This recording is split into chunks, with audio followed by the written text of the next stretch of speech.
unprecedented size with the declaration that the whole Nazi apparatus of repression and aggression would be indicted as criminal as well, including the Nazi Party leadership, the High Command, the Reich Cabinet, the Gestapo, the SS, with its hundreds of thousands of members, and the SA Brown Shirts, whose rolls numbered above 4.5 million.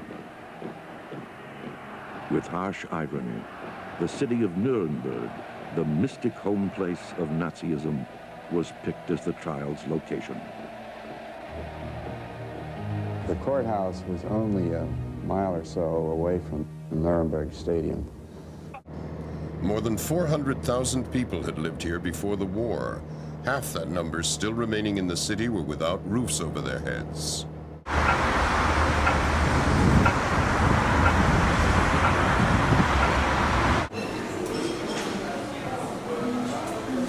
There it is.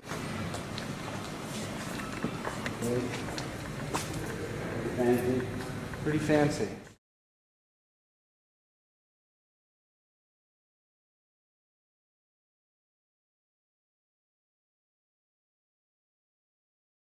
Guard post would have been somewhere around here. I know it's I want to picture you with 33. The ground space here. Right. The volley You court, could walk court, in the around yard. Full around it, Because there was the house, Sit around. and then there was a garden house, right? That kind of yeah. And the garden house, that's our, he dressed out the deer.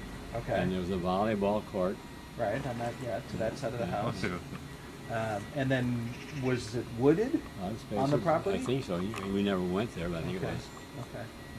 Yeah, I mean, I think it was quite an estate. Quite, it really was. Yeah. You know, they decided it was too large for just one house, so they Right. tore it all down. And did you have any sense of a family having been kicked out? Or Oh, yeah, definitely, yeah. Yeah. Which is a common practice whenever we liked your property. Goodbye. Right. And their furnishings and so forth were what you used. Exactly, yeah. And your space was right inside the entrance? That's where Correct, you right. was Right, I could see the guardhouse, and everybody had to come to the front steps. And were you just living on a cot? Or did you Yeah, actually have it's sort of a soft bed, sort of a single bed. Okay. Very small. Okay.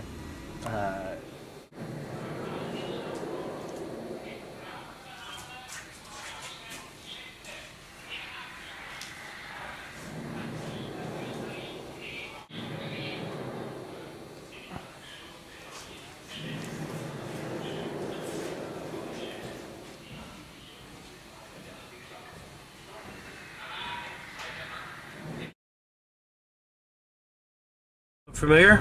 Yeah.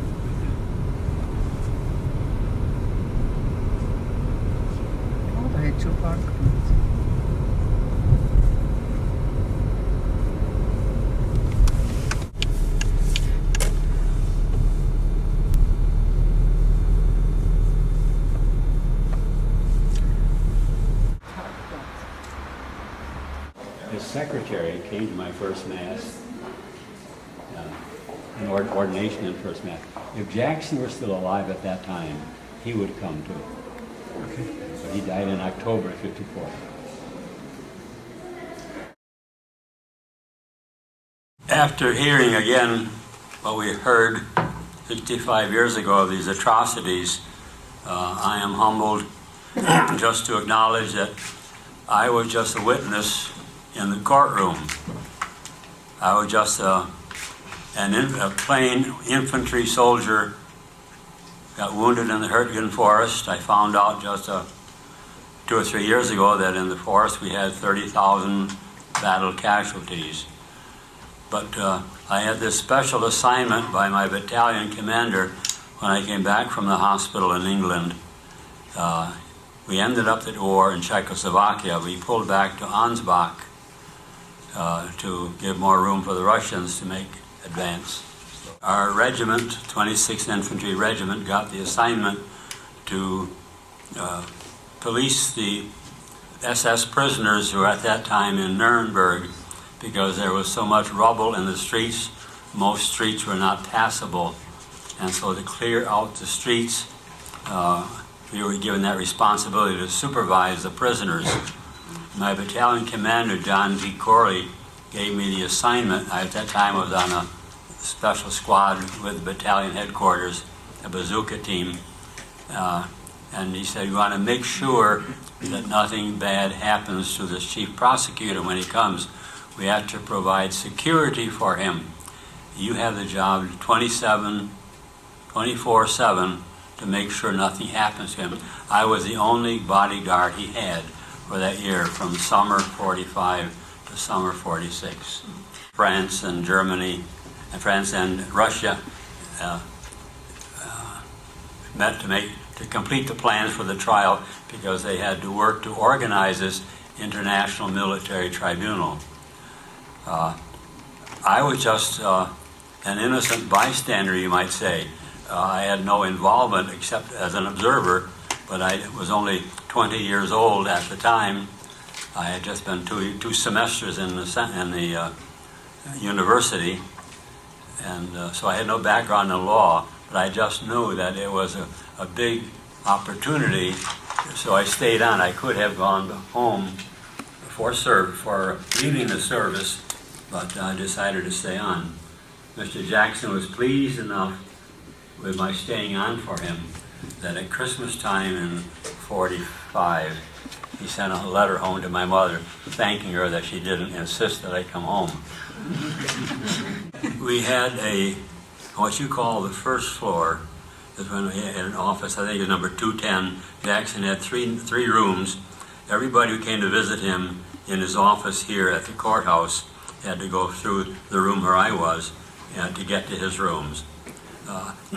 We lived at Firth Dambach, 33 3rd Lindenstrasse, and there was a guard post on the road, and I had a guard particularly in my position right in the opening of the house, where I had windows seeing everybody coming in.